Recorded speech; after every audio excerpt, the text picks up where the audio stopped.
Garam immoo. Garanum. Afachote immoo galgala maal waliin jennee rafdee?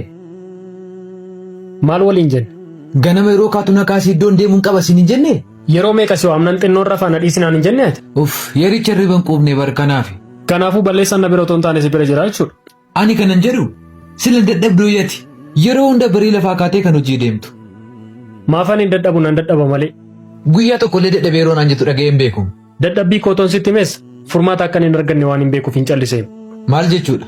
Sitti mees dhiphisuu irraa obsuu wayya jedheen callise. Haa ta'u nagaan ture am deemuun qabanatti guyyichaa jira. Eessa deemtari? Si'a meeqan sitti maa beellaman qaba siin hin jenne?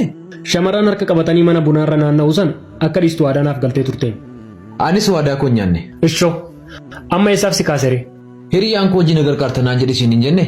Inni kaleessa kaa? Har'as. Guyyaa lama moo?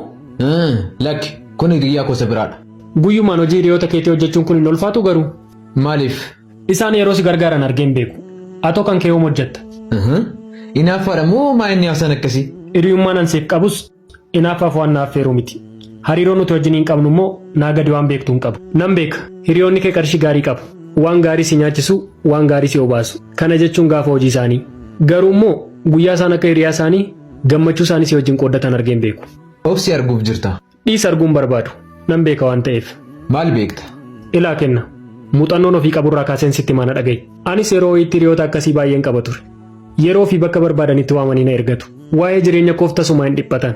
Iddoon barbaadetti isaan hin argadhu. Gocha isaanii kanarraa ture wanti naaf galee yoo jiraate aangoo maallaqa isaanii malee namummaa kootiif tasuma akka isaan dhimma hin qabne hin bare.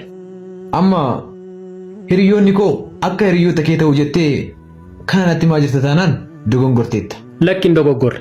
Ela jireenyatti milkaa'uu barbaadda taanaan yeroo kee namaaf osoo hin taane ofiif fayyadan. Barbaadamummaan kee amma humna qabdu qofatti. Gaafa humna fixattu firra akka har'aa kun hin baay'atu beektaa? Namoonni tarroo ofirra isaan jaallattee yeroo kee laatteef kun guyyaa rakkina kee miti. Gaafa awwaalcha keeyyuu dhufuu dhiisuu danda'u. Itti yaadi.